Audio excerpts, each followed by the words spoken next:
Koka sunarai sunarayanti. Koka sunarai sunarayanti. Koka sunarai sunarayanti. Koka sunarai sunarayanti. Koka sunarai sunarayanti. Koka sunarai sunarayanti. Hello guys, welcome to the 7th episode of the Mango TV podcast. I'm here with Ethan Nadelmann, very excited for this conversation. Described by Rolling Stones as the point man for drug policy reform efforts and the real drug czar, Ethan Nadelmann is widely regarded as the outstanding proponent of drug policy reform, both in the United States and abroad. He founded and directed first the Lindesmith Center and then the Drug Policy Alliance from 1994 to 2017, during which time he and his colleagues were at the forefront of dozens of successful campaigns to legalize marijuana and advance other alternatives to the war on drugs.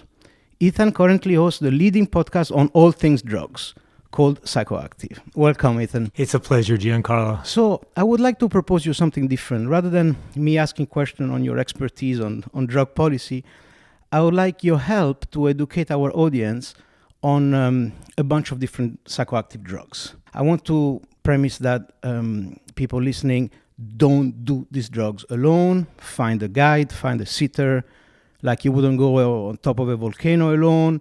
So be mindful, some of the substances are illegal, some can give very adverse reactions. So be educated and have an expert guide. So I choose 12 compounds, and we're gonna see if we can go through all of them and just share our experience. I want to add two variables. So one thing people usually underestimate when they talk about psychedelic drug effect is the dosage. So some of these compounds have a very different effect. So we're gonna try to be mindful of when we talk about the effect, in being clear if it's low, medium, or high dose. And then the other thing we have to be mindful when we talk about this compound is the intention. So what are we looking to achieve? Do we want a recreational or celebration outcome? Do we want a medical or psychotherapeutical session? Or do we want a spiritual, transcendental session? So let me tell you the compound I choose, and let me know if you think we should remove or add something. So I have for you to discuss today cannabis, marijuana, mushroom, LSD, MDMA, Ayahuasca, Peyote, San Pedro, DMT, 5-MeO-DMT, Ketamine, Cambo, and 2CB. Okay. Well, I have never done peyote. I've done mescaline once, but, I don't know if it was all that different for me than having done mushrooms. Tambo, I've been offered it, and I somehow the notion of purging in the way that Tambo does, I've turned away from that, and I haven't done San Pedro either. So I think the other ones I have anything ranging from a single experience to a half dozen many years ago to much more recent experience. Great. So let's start from the beginning. So marijuana, what's your favorite use? Tell us a little bit your relationship with that plant. Well, I'll tell you, first of all, marijuana has been basically my friend for many years. I didn't start till I was 18 years old. I'm now 64, so, we've been friends for 46 years. And I'd say it's been an overwhelmingly positive relationship. I should preface that first by saying I know people for whom marijuana is a terrible relationship. People who not just become paranoid, but become delusional. So, people who become addicted to it in a way that's problematic in their lives. So I don't want to say marijuana is for everybody. I'm lucky in that virtually all my drug relationships have been generally or almost entirely positive. So, but I understand that's not the case for everybody else. But marijuana, I've never been a daily consumer. There might be moments when I'm at a festival or with a certain friend who gets high every day and I might smoke multiple days in a row. But I almost have an anti-addictive personality. So if I smoke 3-4 days in a row, I don't want to even smoke the following day. I just want to clear out. What I like is if I've not smoked marijuana for a week or two or more, the first time I do it, it's delicious, right? I mean, especially good marijuana. And what happens to me is I start to stretch. I get this incredible desire to stretch and to be in my body. I remember it was funny when I was younger and I'd be walking along with my daughter down the streets of Manhattan, and she would be so embarrassed when all of a sudden in the middle of the road I'd stop and stretch. Now she's growing accustomed to it. But marijuana, it helps me get in my body. I love it with things like swimming. I mean, that's beautiful. I mean, look, we all know about marijuana and food. We know about marijuana going to the movies. Marijuana, including edible form, for going to the symphony has been beautiful. For me, the least developed of my sensibilities, food, taste, sense, and all that, is my aesthetic sensibility. So for me, getting high before I go to a museum really significantly elevates the experience. I have a vivid memory of being in Prague and going to this house in Prague that was a museum of a famous turn of the century, Czech artist who had done in all sorts of forms, and just being captivated in a way that I never would have without the marijuana. But when it comes to the present day, my typical use of marijuana now, my favorite use, is once a week when I'm home in New York, I take 10 milligrams of edible marijuana, grab my headphones, and head down to the corner where there's a Chinese massage place, and I have a multi-hour massage. And for very deep massage, walking on the backs of my legs and my sides. And for me, I think that keeps me centered. It's my own base. It's my closest thing I have to a real meditation in my life. My brain just floats. I come out of there feeling great. And I think of it as an integral part of my process of healthy aging. Amazing. And for me, it's complicated. I had a problem of abuse. I ended up being in rehabilitation. I went on a rehab for weed. For marijuana? Yeah. Wow. We were there, and everybody was like, why are you here? Crystal meth, heroin, crack cocaine, alcohol. And I was like, cannabis. And, it's for me, it was very difficult to use without abuse. Mm-hmm. And Graham Hancock says that every plant has a spirit, and every spirit has a personality. So the ayahuasca is the loving grandmother, the peyote or the iboga is the stern grandfather, and the marijuana is the trickster spirit. So it tricks you in belief that you need it every day. And so it's a tricky one. Okay, what about mushrooms? So just for our audience, a typical low dose of mushroom. I mean, in the low dose now there is also the microdose, which is very popular, which is the James Fadiman protocol of 0.20, 0.15, just pre-perceptual, 1 day every 3 days. So this is becoming very popular now, but the low dose is roughly, I would say, 0.5 gram. A medium dose, also called museum dose, is like maybe 2 grams. And then high dose is when we go into, 5+ into full ego dissolution. So tell us about your relationship with mushroom. Yeah, well, I'll tell you. I mean, for me, I've rarely done the low dose. In fact, the first time I ever really did it, there was a friend of mine having a 50th birthday party whose name happens to be Giancarlo and at that party, he was making available to his guests some chocolate, mushrooms at about 1 gram, 0.5 gram, 1 gram, and I think some other substances, maybe chocolate cannabis as well. And I had just the perfect dose. And I will say, I danced that night like I don't think I've ever danced in my life. I had a spectacular time at your birthday party, Giancarlo, and I came away going, I didn't know mushrooms could be so much fun in the low dose. And so, but then quite frankly, a few weeks ago, I was in Europe, and it was I'll say in Scandinavia, I won't say the exact city, and somebody was offering chocolate mushrooms, and I took it at about the same dose, thinking I was going to go to a place with a wonderful DJ and let loose and dance. And it turned out to be a whole bunch of people standing around an ugly looking bar type thing. And I just had to, get through it, find, somebody I could talk to and focus on them and just not be too bummed out about the whole thing. So I'm increasingly intrigued by that, the lower dose use of mushrooms, maybe combined with some cannabis, for, having fun. That said, almost my entire experience with mushrooms has been the high dose. It's been the 4, 5, 6 grams of marijuana, of mushrooms, of dry mushrooms.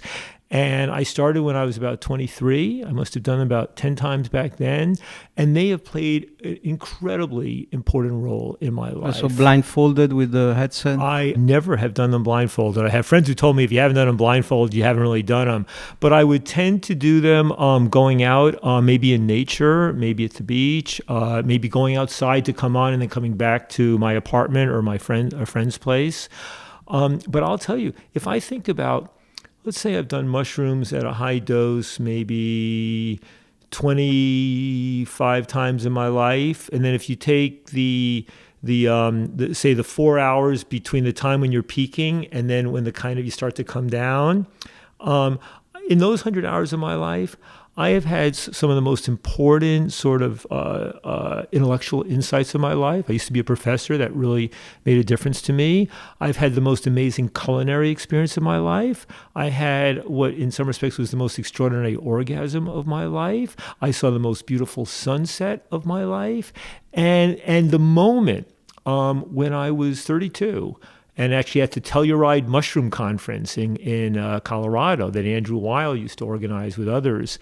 I had a moment there where my sort of vision of what my life was going to be, this life in drug policy reform, sort of crystallized for me. It wasn't an epiphany, but it really crystallized in that way.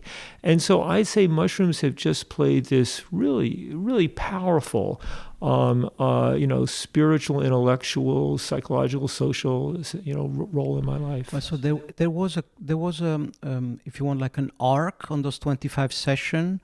Would you go back to where you left and then build on it? Or? Well, it's funny you asked that because I did it, I think, 9 times between the age of 23 and 25. And that was, and then, very good experiences, overwhelmingly, no bad ones. Although I do have 2 bad ones I could talk about. But then what happened was the last one of these experiences, I was 25. I was, approaching the end of a long-term relationship that I'd been in since the beginning of college. I was trying to think through what my focus was going to be in life. Was I going to become an activist or become an academic? Was I going to keep studying what was then my specialty, Middle East politics, or go into something new? This is right before I got into the drug thing.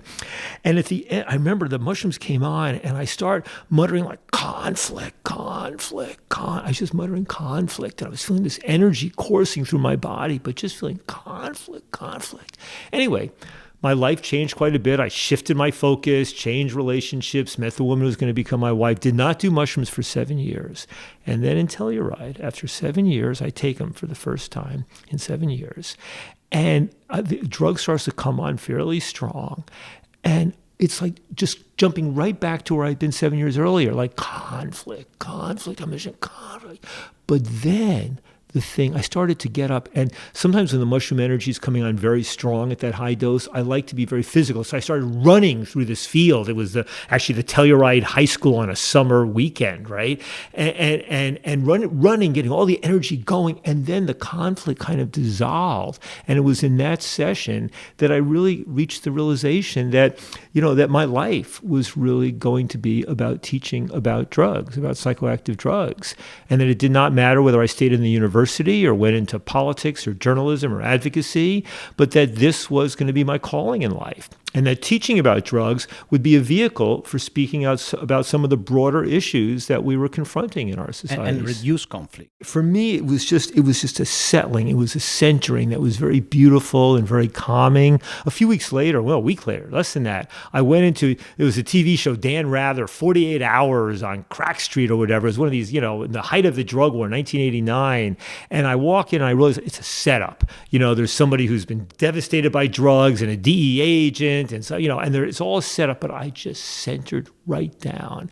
And for me, I've never looked back since that moment. I've known that this was my calling in life. And I feel quite blessed to have realized this at such a young age. But because I think, Michael Pollan compared the default mode network that we now know is the neurocircuitry that get subdued with the tryptamines, so including magic mushroom. And Michael Pollan says it's the closest thing to your egoic armor. And he says that it's like the director of the orchestra of your brain who then fall asleep. So for the first time now, all the different instruments are now free to be, they're now independent. So there is not the the structure of your conditioning, cultural conditioning, of your biography. So in that moment, you are really allowed to see who you are without this armor of your ego.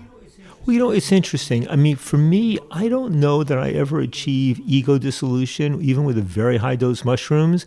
I mean, I'm told that I look psychotic and I can't be out in public. I'm sort of walking around, my arms are flying and my eyes look demonic. I mean, so I have my partner who's with me and she's, watching out for me and this sort of stuff.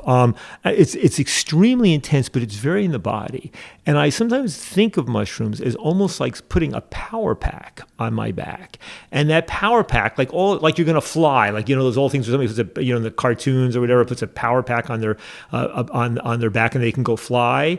And it's like, I'm going to be out there flying in a way, but grounded.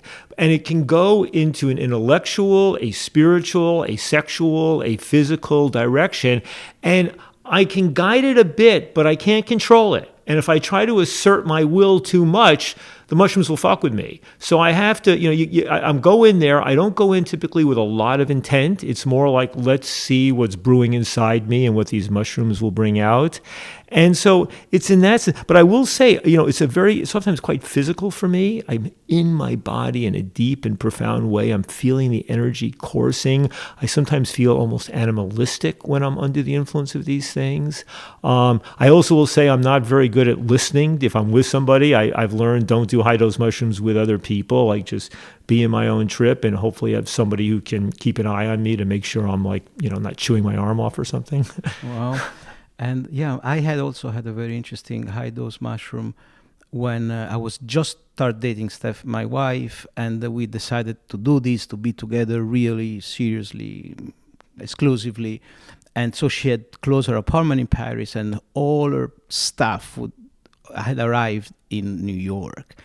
And it was also Christmas and my mother and my father and her daughter, all the family was here. So the combination of the move in my subconscious created a sense of completely, I felt really disoriented and I didn't know what to do. So I did 5 grams of mushroom.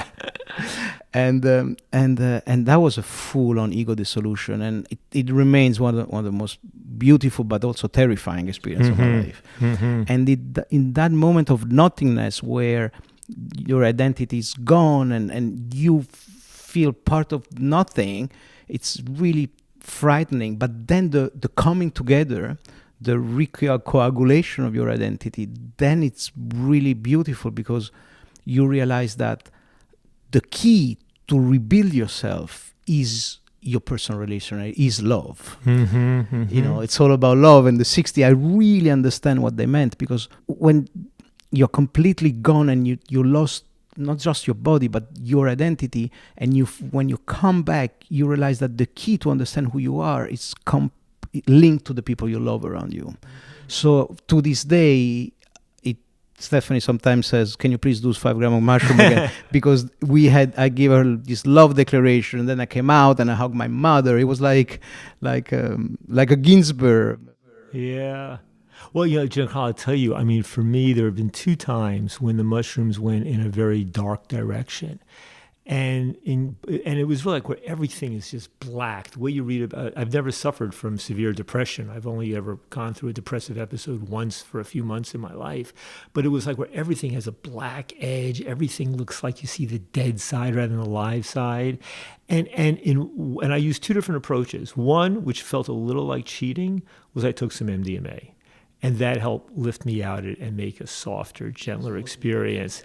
But the other one, which is the one I think is the one that one should aspire to, is I was on a beach, actually in Montauk, New York, at the end of Long Island, and just in a very dark place. I mean, the sand all looked like decaying, skeletal matter, and there was some homes up top above the beach, and they looked oppressive, and the greens looked, ominous, and all of this. And I couldn't escape it. You can't run from a bad trip. I mean, that's the thing. And so then I conceived in a way of this trip as this big ominous wave.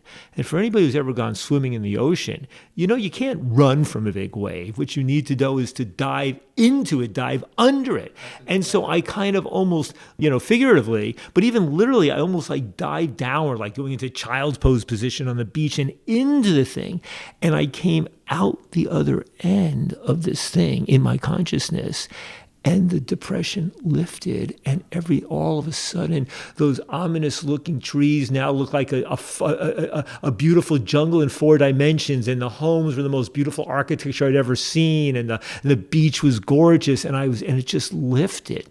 And so I think that understanding that when it's really bad, I mean, yes, people can just hold on and try it, but you can't run. And if you can dive into the blackness, sometimes that's what actually brings you out the other side. Amazing. LSD. Well, I have to say, LSD, I've never done the quote-unquote heroic dose. I'm a little embarrassed to say that. I mean, I've done the kind of 100 microgram numerous times, and that's been good. To me, it feels a bit like a mushroom experience, but it's got that kind of chugga, stimulant side to it. It just keeps going and going, and it feels like at the 100 microgram level for me, it feels like doing a kind of 3 or 4 grams of mushrooms, but with a strong amphetamine underneath it. And so it's been good. More commonly, what I've done is to do, and I don't know, it's funny, I don't know what to call it. I tend to think of microdosing as being, 3, 5, below 10 micrograms.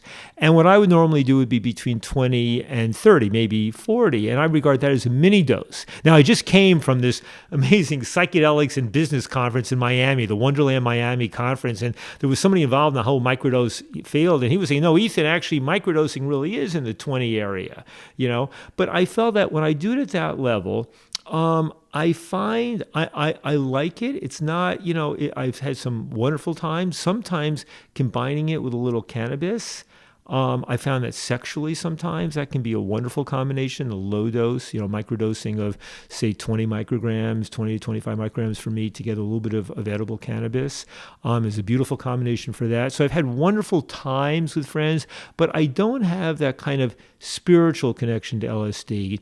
And I've never done, as I said, the heroic dose, and I haven't ever pursued it, and I'm maybe a little scared, and I feel like I really should give it a go. But what about you? What's your experience there? Similar. I never did the heroic dose. I've done a bunch of 100, 150. Amanda Nepath initiated me in Puglia, and that was beautiful. I think it was more like 50 microgram. I had some difficult time. The thing for me with LSD is that I never did it ceremonially. So I never really feel safe. Mm-hmm. But like you, I'm intrigued. At some stage in one of my usually up and down, I called Rick Doblin and he said, listen, I'm ready. I want to do a high dose. I want to, it was one of my many middle life crises. And so Rick hooked me up with this guide in California somewhere. And they had a protocol of 3 days where the first day you just, get closer to the guide and then you do some breathing and some yoga. You get ready for day 2. They give a little bit of MDMA just to ease, and then you go for 500 microgram. Mm-hmm.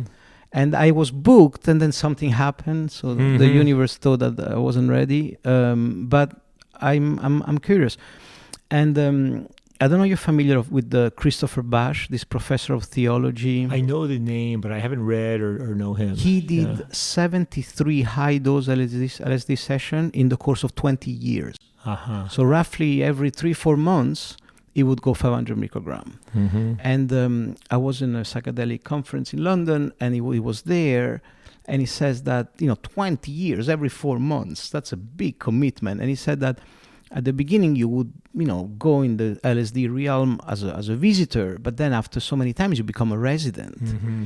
And he's really saw the future of humankind. He's really become part of this cosmic consciousness. Mm-hmm.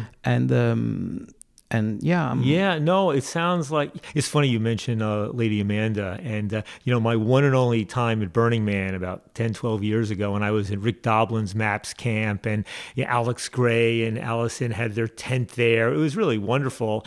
And Sasha Shulgin and Ann and Lady Amanda were just around the corner from me.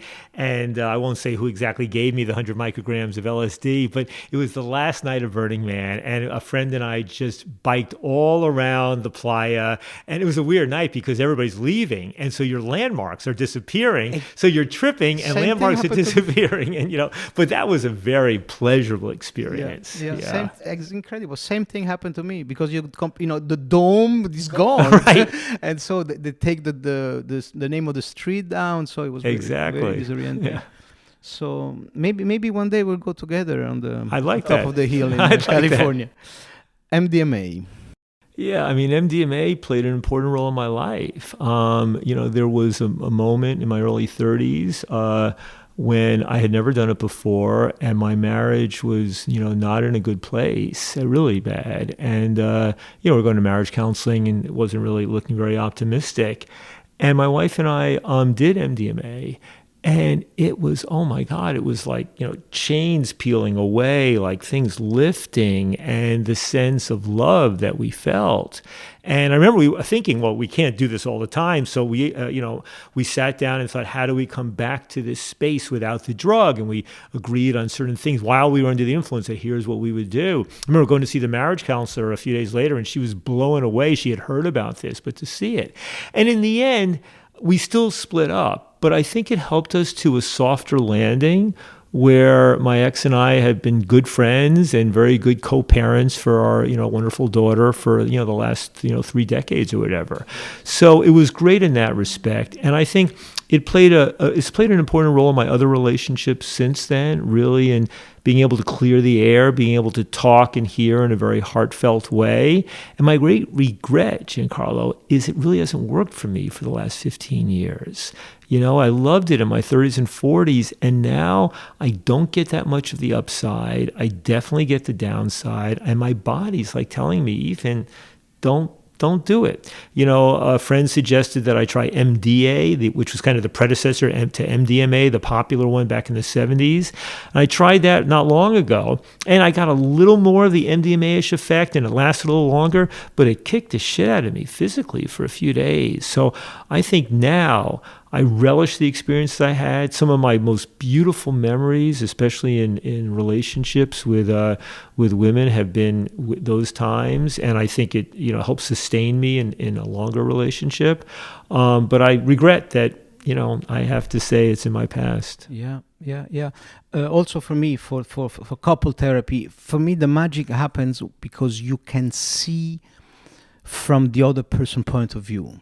With Stephanie, under this influence, I would see how she sees me, and that really helped. And we have a friend that they have this yearly tradition. They go to this couple. They offer couple therapy in England, and it's basically again a 3 days affair. They have this questionnaire for the couple that you fill up before taking MDMA, during, and after. And it's, question geared towards, acknowledgement of what is the thing that don't work for you, in which way your needs are not met. And it gives you such a clear perspective. So I remember Sasha Shulgin at Burning Man told me that you can do MDMA once a year. Oh, is that what Sasha said? Yeah. Yeah. Because you need time for the serotonin and so which I also wonder, are men more likely to burn out on MDMA than women? I mean, just anecdotally, I think women seem to be able to use it longer and still get the effect. And I seem to remember that Sasha's wife Ann continued to like MDMA and maybe use it more often, even as Sasha was becoming more reserved about it. Rick once told me that you have the down when you try to cope too early. Basically, when you have the serotonin depletion, then you have to take the day off. You have to the Tuesday blues, you need to be in the countryside, not having your phone, not having to deal. The moment you try to cope, then you have the down. So you need to really, even more than the preparation, for the integration, you need a full day where you're not solicited intellectually. And then, of course, there is the serotonin integrator 5-HTP that helps. But it's true that me too, with age, the recovery is harder. Well, I even find that the experience itself, and so somebody suggests, I've been trying like upping the dose.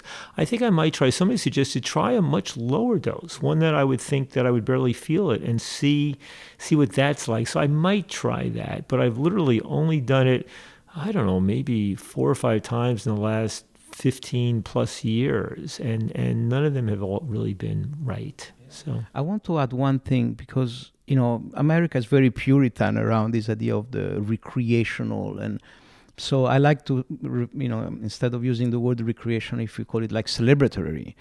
I remember 2 years ago I did an ecstasy at a party, and a little bit like your experience at my birthday party with the mushroom. I had 10 hours of dancing in an ecstatic celebration of life, and that also is it's good. I seem to recall I may have taken a very low dose of MDMA at your party, Giancarlo, together with the other stuff. It may have been the only time it's really worked for me in the last 15 years. Now, this is my favorite, of course, ayahuasca. Yeah, well, I've done it a couple times, once in a Santo Daime ceremony in New York, actually.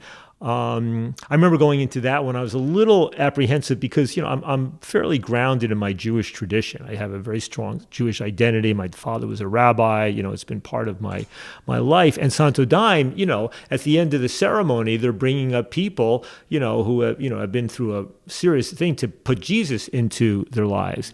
And a friend of mine said, Ethan, just relax. See it as they're creating a vessel for you to enjoy this experience. And so that was it was an interesting experience for me. I had met the shaman from Rio before. I liked him. It was a little, fairly strict, men and women separate, and you had to sit in your chairs and you can't cross your legs or your arms. So that was unusual. But it was an interesting experience. And I would shift back and forth like as a participant observer. The first time I did it, which was a few years before that, maybe 15, 18 years ago, was with a friend in Santa Barbara who's led many people on their ayahuasca experiences. In fact, the way I met Darren Aronofsky, the movie director who is the producer of my podcast, was this fellow, Ganga White, was our mutual guide on our first trips. And that was a really remarkable experience where I had a sort of telepathic connection with somebody, it was actually, it's a strange thing. You wouldn't think you would think about this on ayahuasca experience, but there was a billionaire who played a pivotal role in the kind of marijuana legalization movement, and I had a very kind of tempestuous relationship with him. And he had sort of written me off, told people he didn't want to deal with me anymore. It was all just kind of a weird interpersonal thing. But I knew in my heart of hearts that there was no way we were going to succeed in legalizing marijuana unless he relaxed and we had a partnership. And during the course of that experience, I began communicating in a sort of telepathic way, doing this kind of emotional scans of him and drafting this letter to him in my mind about love and letting go and fathers and sons and all this sort of stuff. And I wrote the letter, but nobody saw it. And a few days later, out of the blue, he calls me and says, Ethan, I'm going to give you the money you asked for, and I'm doing this to show you I love you. And he never used that word with me before. So, yeah, could it be coincidence? Sure. But the circumstantial, elements of that was just remarkable.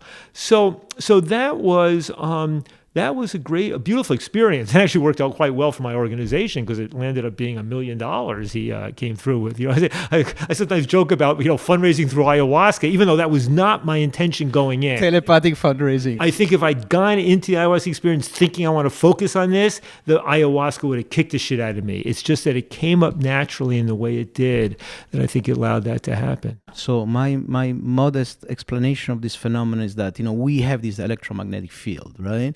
But they are regulated by the ego, but by the default mode network. So when DMT, like psilocybin, reduce the default mode network, then it allow the electromagnetic field to expand. Huh.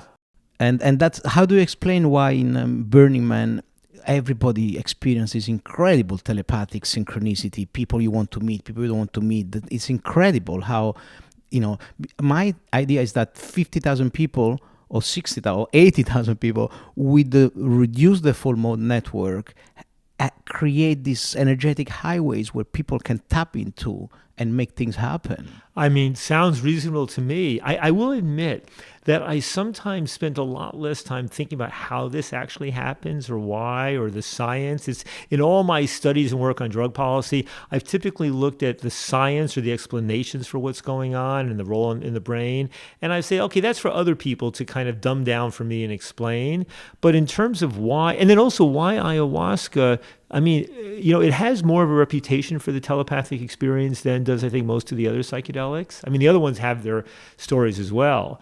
But there seems to be something special going on there. And maybe it's what you described, Giancarlo. I don't know.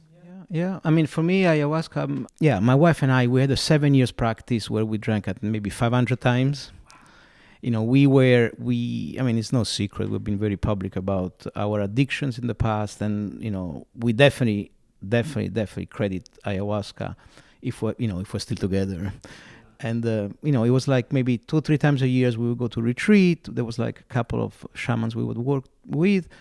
And we had a lot of reconditioning to do. We were both, in the grip of addiction and it helped us a lot. So, sometimes when you do this gratitude exercise, when you have to think about event that, you have to think event when that you felt really grateful, and memory of the mornings after an ayahuasca ceremony keep on coming back. When you're really heart open and really connected, and you see this incredible sunrise and the nature, and it's incredible. I've goosebumps. Well, it's funny. I mean, because this goes back to you and I meeting, right, at the first World Ayahuasca Congress in, I think it was 2014, on the island of Ibiza, where you're now living. And I remember I think you were showing a film there, and you and I kind of hit it off. And I remember also seeing a really interesting film there with Gabor Mate. The Jungle Prescription. Yeah, and I guess, but it's one where he was working with people who were like engaged in the harm reduction program or needle exchange program in Vancouver. So people think about, this is just for the wealthy or this and that. But in fact, he was, I thought he might have been ayahuasca, if I remember correctly, with people who really had been struggling with serious addiction. So, I mean, I think the potential, obviously, of not just ayahuasca, but obviously of psilocybin and MDMA and a whole range of others for helping people who've struggled with addiction and PTSD. I mean, everybody's reading about what's going on now in terms of the scientific research. For me, it makes sense. I know you're not that interested on the neuroscience, but, when the ego is reduced, because suffering comes from this idea of the ego. If the ego is subdued, you can associate the painful memory. You can detach the painful memory with the emotion. So the addict who has in this loop of pain has the opportunity of detaching the pain from the memory. So the abusive parent, the childhood trauma becomes visible without the pain. So you can transcend them. I mean, for sure, these compounds are revolutionized in psychiatry, for sure. This. Yeah, I mean, just being down at this conference in Miami and just seeing the presentations, and then of course following the literature, it's extraordinary what's coming out. I mean, whether it actually seriously undermines some of the pharmaceutical industry with their daily medications for depression and anxiety and all these other sorts of things, it would be great. I mean, we have to be careful because there will be abuses, there will be problems, people are overselling and all this sort of stuff. But I think we're starting off in mostly the right place with people looking at this. How do we be responsible about this? And hopefully stupidity and greed will not undermine the progress. So let's talk about that for a second. I wanted to keep it on the personal experience, but since we're talking about the medicalization, so one of the risks of this big company is that integration is not scalable. So in a capitalistic environment where psychedelic company will compete for customer, the temptation to cut corners in things like the integration, for example, if it's going to be cheaper if you have a psychedelic assisted psychotherapy just for 2 hours instead of 6 for the integration. So it's very difficult to we'll see how this thing plays out. But we do. I mean, look what's going on with ketamine now, right? You have some very smart and responsible people who are doing ketamine, providing ketamine and doing it with proper integration thereafter. I think people should look at the website of Phil Wolfson, who's one of the godfathers of the ketamine therapy. And I've met a bunch of others of late. I see these popping all up. But then you also run into people who are, some anesthesiologist or something else who just sees an opportunity to make more money, and they can get paid a lot of money for, administering the very expensive version of ketamine that the insurance companies will pay for, even though ketamine actually is a very inexpensive drug. And they're doing it in a kind of glary lights medical environment. Maybe you put the eye shades on, but you come out of it. There's not serious integration. So, ketamine gives us, and it's short acting, which fits the kind of capitalist, short amount of time model, but ketamine's an opportunity to try to get this thing right. Hopefully we can. The other question, of course, maybe this is just perhaps too ambitious, but because the role of the importance of integration is so important after an experience, and because that can also be done in a group setting, it begins to present the idea of this encouraging more of a group model for this. And I know, you think about, look, one of the upsides of the 12 Steps program, they don't have a very high success rate. They have lots of problems, but they do offer a sense of community for people, which is really pivotal. And just in the last week, I've heard about 3 different people and organizations trying to do online either integration of psychedelic experiences or alternatively working with people struggling with addiction, where they're creating not just one-on-one sessions, but also group sessions. One of the silver linings of COVID was it forced so much of this stuff to move online, where you can dramatically reduce costs, and it allows people to be in a group environment, to oftentimes maintain some degree of anonymity and comfort, but where that community can be, created. And if you then look at some of the potentials around virtual reality of making a community, feel more intimate than it currently does over the internet, but at a much lower cost in terms of people having to travel to one place to be somewhere, there are some promising things on the horizon. So I think a lot of good stuff's going to emerge, but there's no way to get rid of all the scoundrels in this. But so since you mentioned ketamine, let's go back to the personal experience. What's your personal experience with ketamine? No, I haven't had a lot of it, but I will say there were 2. One, some years ago, there was a fellow named Sean Haley. Did you know Sean Haley at all? Sean had made a lot of money, in Silicon Valley, an unusual guy. And then he started experimenting with sort of drug concoctions. And he was trying to deal with his own lifelong depression. And he came up with a combination of high-dose ketamine, high-dose DMT, low-dose ketamine. And he began going around administering these to friends. And so I did that once. And that was like a rocket, And for 45 minutes, but I almost thought about it as almost like a Cliff Notes version of a mushroom experience or something. So what was the dosage? I don't know the actual dose. All I know is the DMT was a high dose. Smoked. Actually, it was with a needle where intramuscular, where he just a little jab in the butt cheek.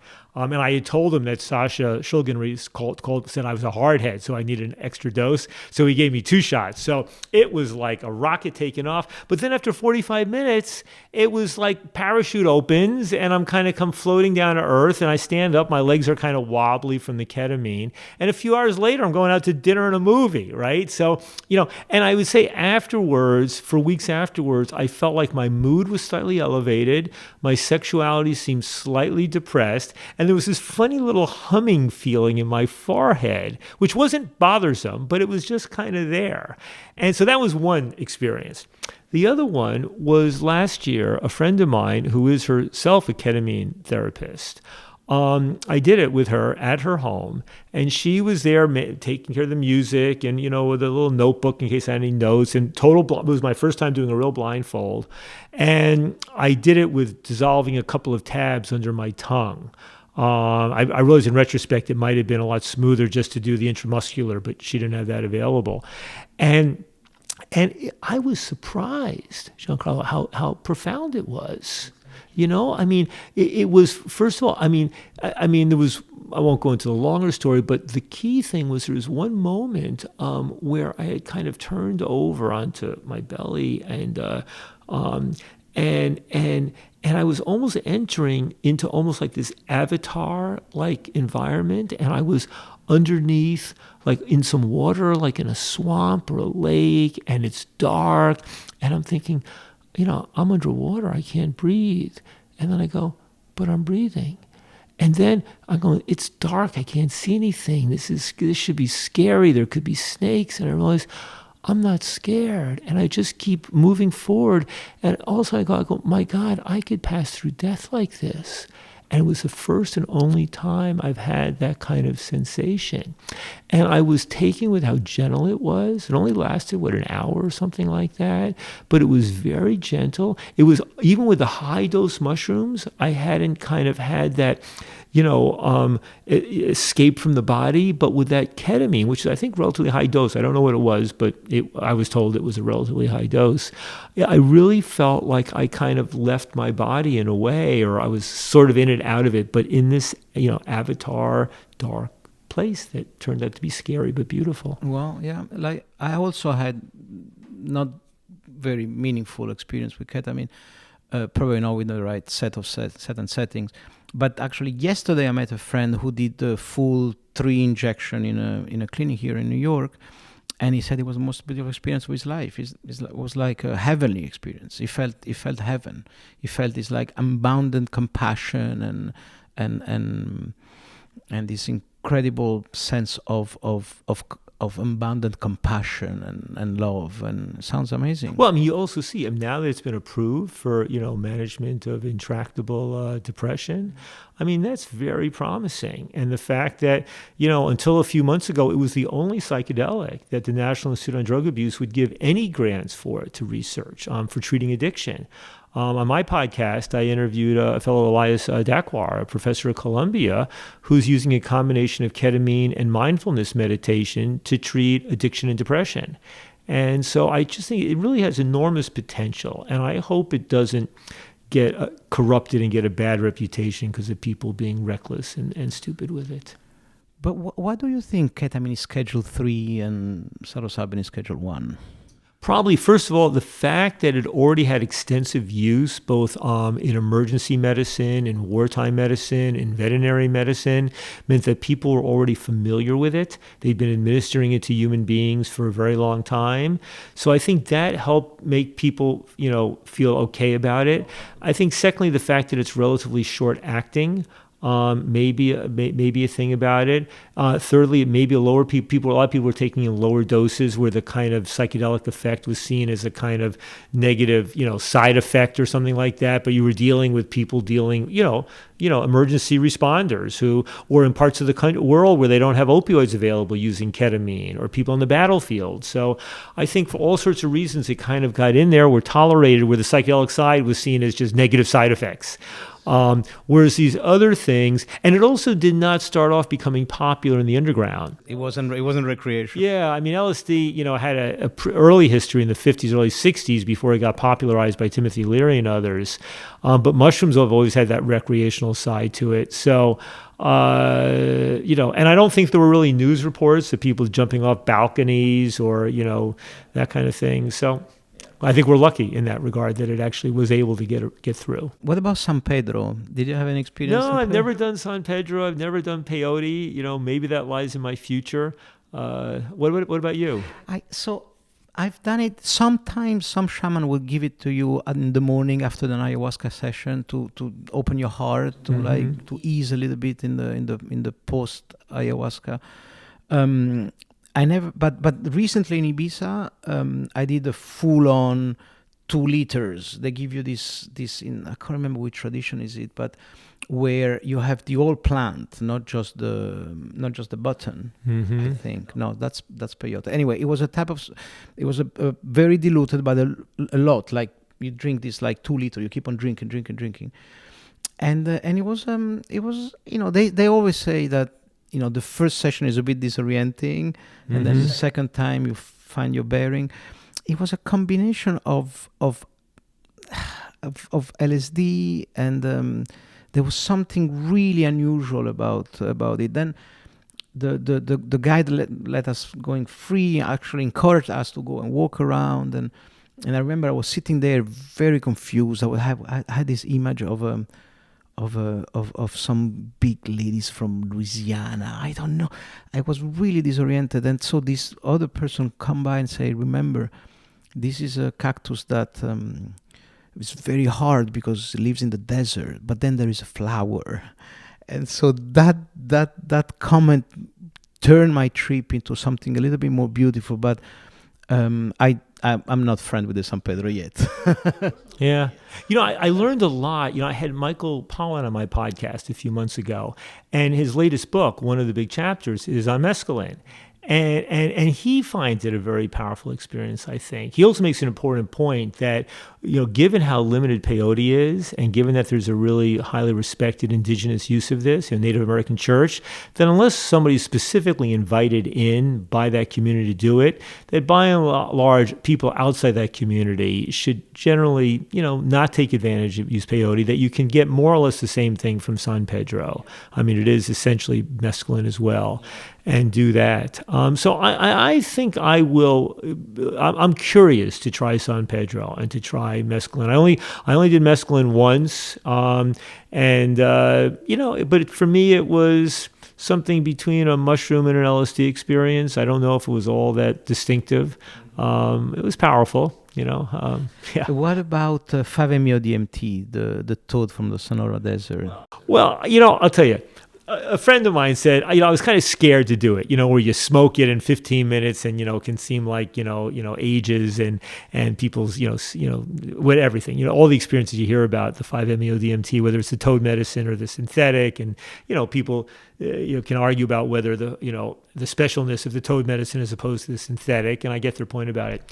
But anyway, this friend of mine, I said, okay, I'm ready. And he says, actually, Ethan, I'm sorry, I'm out of the smokable type. All I have is some snortable 5-MeO-DMT. I don't know if it was from the toad or synthetic. And I've never been into cocaine. I don't really snort things. But he goes, yeah. And he put out 2 long white lines of this stuff. And I said, how long do you think it'll last? He goes, well, I don't have that much experience with it, but, maybe a half hour or so. So I snort these 2 lines, right? And I trusted him because he's got a huge amount of experience as a guide.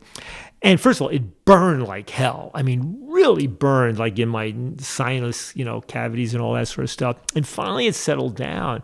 But I'll tell you, 5 hours later, I'm lying down there. I mean, I'm sort of still in my body. I don't go through the ego dissolution or whatever that is, but it was like a kind of different version of a mushroom trip. At one point, my energy is shooting out of my legs. I mean, afterwards, my host said, were you doing Kundalini exercises? And I said, well, what's Kundalini? I don't know. I said, what? So you may not know what it is, but you were looking like you were doing it right there. And then literally 5 hours later, I'm coming out of it, and I get up to talk to my friends, and I sound like, I don't know what I did. I could not actually pronounce my words. And it wasn't until the next morning that I could actually get out, talk normally again. And even then I felt like I had to drive back to another friend's house. I felt disoriented in terms of I could drive safely, but where I was kind of in doubt. So it was a strange and odd experience. And I don't know that this was about 4 years ago. I don't know what to say about it, really. I do think I need to try the 15-minute, smokable version and try the toad medicine. That sounds like people have described wonderful things about it, but some people say it's taken them a good weeks or month to fully get back to some form of baseline.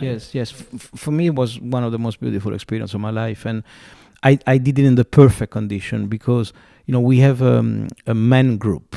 It's 10 of us. Every year we spend 5 days mostly doing ayahuasca during the day as a personal experience, but also as a collective. We would then share.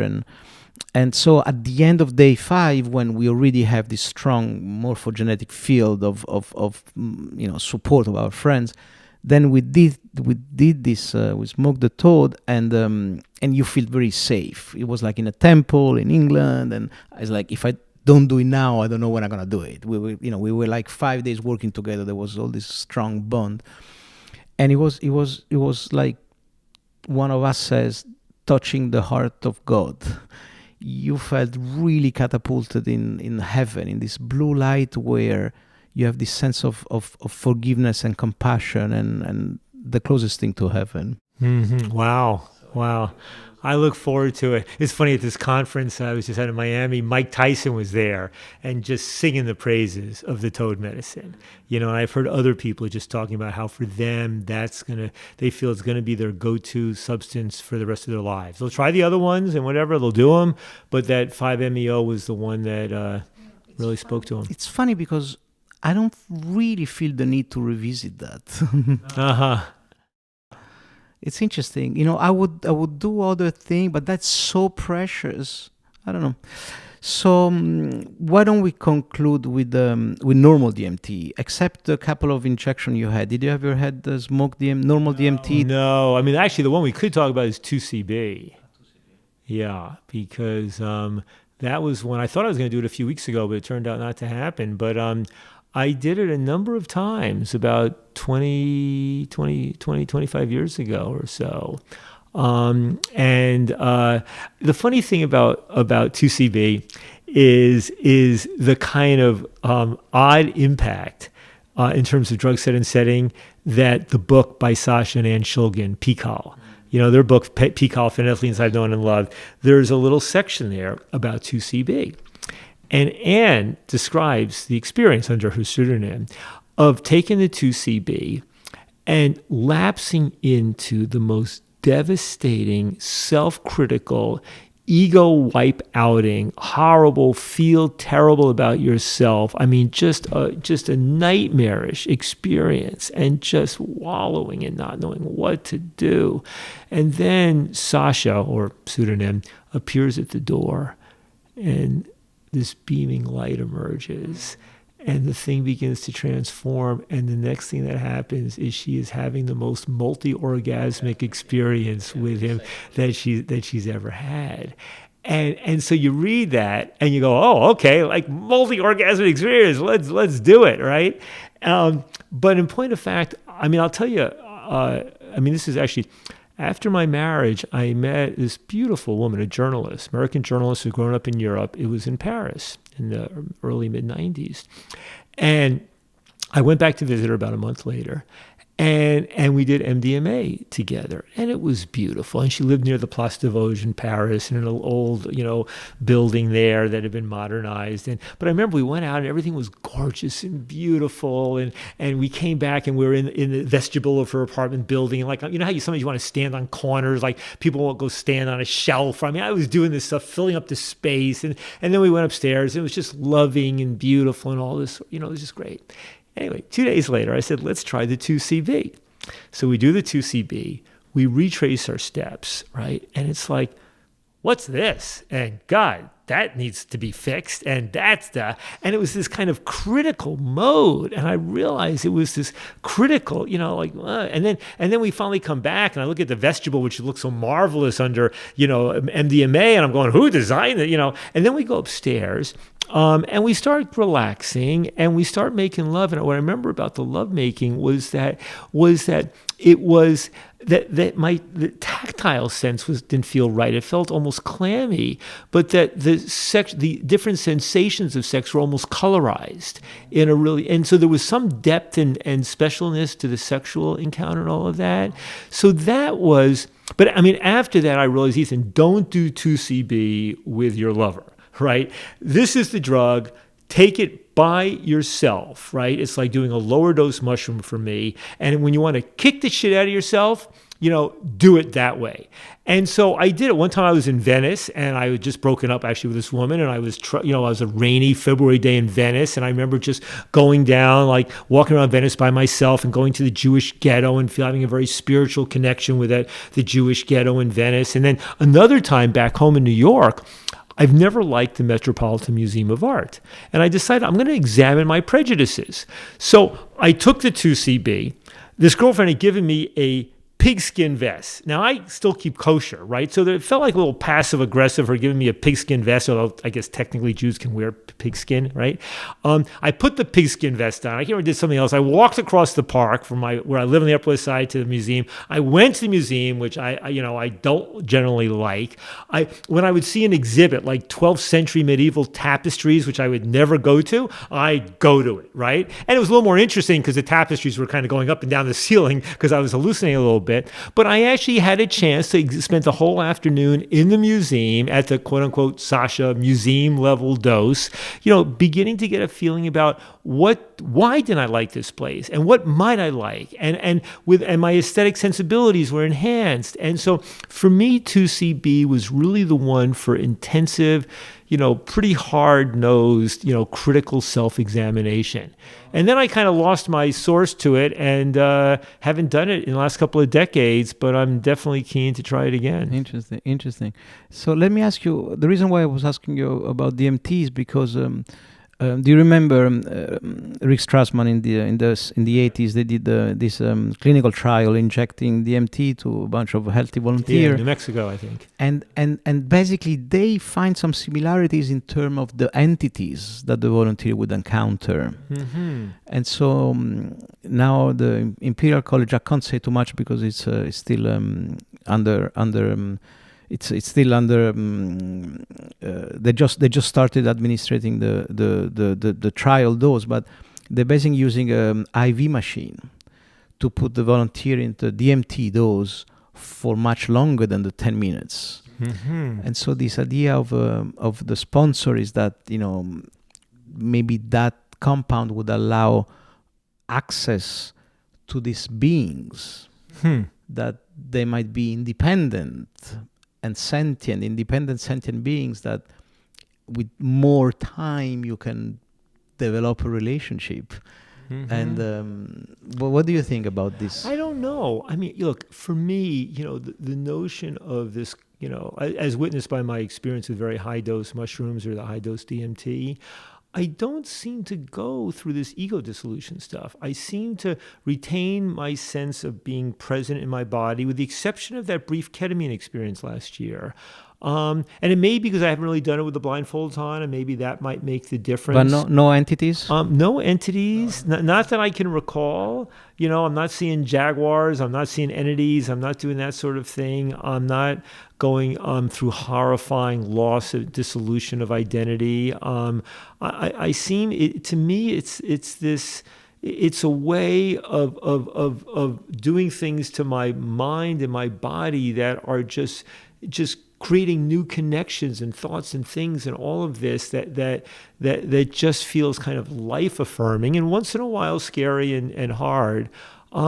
But I wonder about that because I hear about people going through the and part of it is I think I don't think I've lived with much trauma in my life. I mean, there's been a few things, but I don't know why that is. And maybe I'm a very grounded person, and so I wonder if the day will come when I do high dose ayahuasca or DMT in the more pure form or something where I actually go through that. We'll see. We'll see. Anyway, we've been together an hour. You've been so generous with your personal story and sharing your intimate situation. Thank you so much. John, I should also just say, what I also love is the fact that here it is in late 2021, the world appears to be going in some very dangerous and scary places. But one of the nice things that's happening is that you and I can talk openly about this and do it for other people, for strangers to listen to, and to do it without real fear.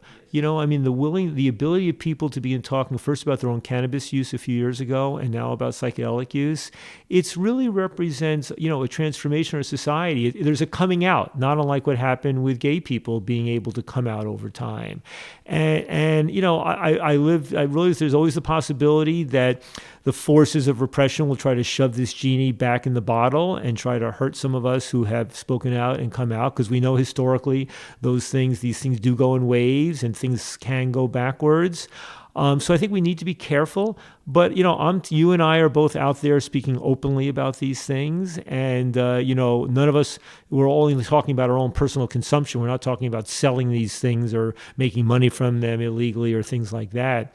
For me, the podcast has just been a blast. past, because I'm having all these wonderful people on. It might be Andrew Weil and Michael Pollan. It might be the academic doing ketamine research. It was it was the U.S. Senator Chuck Schumer, who's the majority leader, talking to him about his marijuana legalization bill. I had the former president of Colombia, the country, Juan Manuel Santos, who won the Nobel Peace Prize 5 years ago. I had the head of the National Institute on Drug Abuse, Nora Volkow, who used to run away from me, and now she's willing to be on my podcast. I've had some activists and some brilliant journalists, and so it's everything from having conversations like the one you and I are having here, to talking to politicians, I had the district attorney of Philadelphia, who's a progressive DA. So it's really spanning the spectrum. And the question for me is whether there'll be an audience of people who want to hear one day about ketamine therapy, and the next day about the politics of the marijuana bill, and the next day about the overdose crisis in America, and the next day about how New York legalized marijuana, and the next day about the head of the U.S. government's, drug research funding agency. But I think I'm meeting more and more people, strangers, coming up to me, not just in the U.S. but in Europe and elsewhere, saying, "Wow, I've been listening to your podcast," and so I'm feeling optimistic that there's going to be an audience. And I'm very grateful that Darren Aronofsky, the movie director, reached out to me. I knew him a little bit from the Drug Policy Alliance days. He said, "You want to do a podcast on psychedelics?" And I said, "No, I want to do one on all drugs." He said, "Let's do it." And then he had teamed up with iHeart. So he's made a lot of famous movies, but this is his first podcast venture. So it's a good team. It's professional. It means there's commercials on it, which I don't like, but that's the model. I can see him behind the scene, because you are always looking a little bit for the conflict. You find a way to disagree with your guests. I see Darren behind saying, you need the conflict. Well, no, actually, he never said anything like that. As I say in the opening episode, I am a contrarian deep down. And I think also that to have a podcast where I mostly have people on there who I've learned from, who I generally agree with, but it can get boring if people are just agreeing. And therefore, I see it's my role to play devil's advocate. It's my role to challenge them, even if I agree with them. It's to say, how do you respond to the critics who say this? So I think that's part of what makes it more interesting. Amazing. Thank you very much. What's the name of the podcast and where they can find it again? It's called Psychoactive, and it is on all the major platforms. Thank you very much. It was a pleasure to chat with you. Great, Giancarlo. Good luck with this podcast as well, and I look forward to seeing you one of these days in Ibiza. For sure. Come and visit. Thank you very much. Koka sunarai sunarayente. Koka sunarai sunarayente. Koka sunarai sunarayente. Koka sunarai sunarayente. Koka sunarai sunarayente. Koka sunarai sunarayente.